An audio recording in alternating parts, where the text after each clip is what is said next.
And as we found out in the break, our next guest is a big country music fan. Brenna Porter, All-American with BYU Women's Track and Field. Brenna, thank you for stopping by. We appreciate it. Thanks for having me. So you said you're a really big country music fan. I do, yes. I do like country. Do you have like a favorite artist, a favorite song, or are you just into all of it? Ooh, I think my favorite artist would have to be Tim McGraw. Okay. Going back to the basics. Okay. Look, there's nothing wrong with Tim McGraw. That's where I went with mine. And look, you got the power couple too, Tim and Faith together. I know. It's true. Power couples. All right, so when I was preparing to host the Track and Field Awards a few months ago, I learned you were a big camper. We actually talked about that. Do you have any fun camping trips coming up this summer? You doing anything fun like that?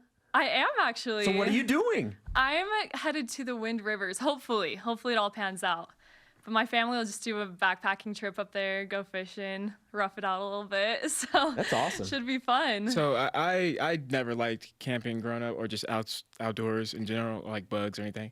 Being from the Bay Area, not a lot of opportunities. But coming out here, I learned that you can kind of do camping in a good way. So you can, go with a truck, right, and then sleep in the back of the street in the truck. And teammates always made fun of me, said that's not real camping. What would you say about that?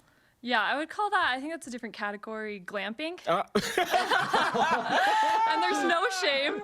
High five for that. Very nice. Yeah, glamping, between the two, I'm definitely going to go glamping than camping. Glamping all day. I'm going to get a t-shirt, man. That's actually pretty good. Congratulations on setting a new BYU school record in the 400-meter hurdles. Your time was 56:89. What is that moment like when you look up and realize that you've set a new school record?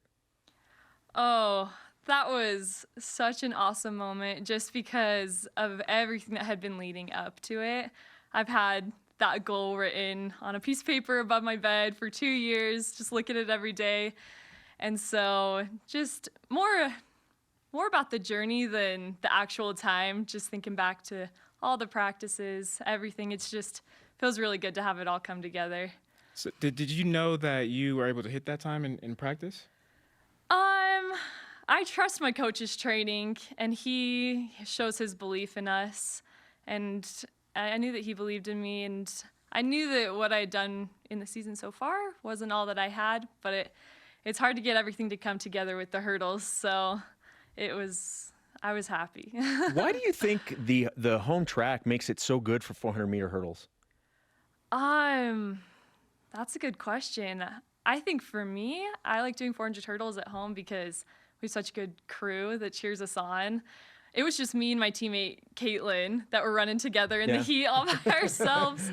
And so, I don't know, maybe you don't need to cross the nation to get good competition. You just got to have people that believe in you cheering you on.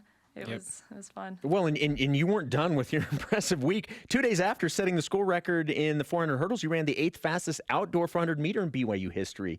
You're on a roll right now. Oh, thank you. That's nice of you. Well, and as a senior, we were talking about this before we went on air. I mean, as a senior, this probably means even more to you.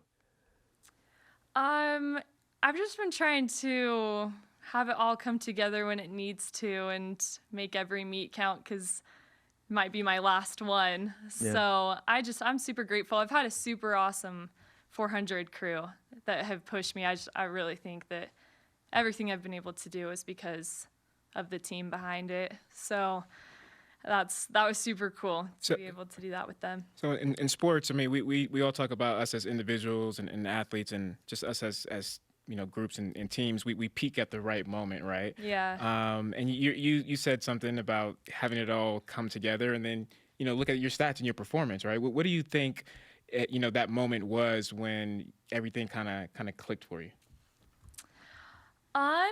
I think so. At the beginning of the season, my coach was having me do a lot more mileage and lots of hard workouts in a row, heavy lifting.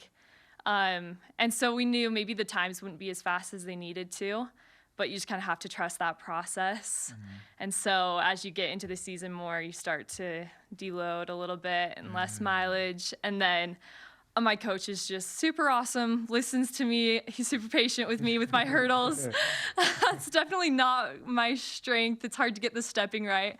And so we just collaborate, and he helps me to figure out the stepping. And so before that meet, we had talked about what might work, and I practiced and tried it, and it came together. It came together. When you say stepping, you're counting your steps, right? Are you counting your steps? So I don't count. Some people do, but you just know what it feels like, and then Okay. you hit the same number every time. Yeah, I remember running track in high school, just to help out with football. And I remember trying to count steps, and I'm like, I can't multitask. I can't run. Yeah, I can't either. Okay. Sweet. Hey, I like you. Getting along. That's 2 high fives already. I've been wow. involved in none of them. Yeah, but thank you. Yeah. So up next for you guys is the West Prelims in Sacramento. That's going to be May 23rd and 24th. 58 BYU track and field athletes qualified for this, which is fantastic. You qualified in the 400 hurdles and the 4x400. How do you feel heading into that meet? I feel prepared. I feel like I really trust my coach's training, and I just think you gotta stay humble in the moment, not look past regionals, and just kind of take every day one step at a time. But I'm excited. So you've mentioned your team and your coaches a lot. I think I appreciate that as an athlete, and I think with so many athletes, growing up nowadays, social media and just having a hard time sticking it through. I think they blame a lot of the coaches. Sounds like you have a terrific relationship. What do you think? Yeah. The reason is, and the big thing you said is trust, right? So to athletes out there and maybe even coaches listening, what advice can you give them to have that relationship that you have with your coaches? That's a really good question. I think just really buying into their program his program has made all the difference for me, because like I said at the beginning of the season, my times weren't where I wanted them to be. But you just have to stick with it and know that they know. I totally know that he knows what he's talking about, and so that makes it easy to keep going. So, Brenna, here's just a heads up. We're going to hold hands now because we're going to give you the BYU Sports Nation karma. And Brian likes to hold hands and transfer it that way. So we're going to give you the BYU Sports Nation karma as you head into the West Prelims. And have you signed our new Sailor Coug flag?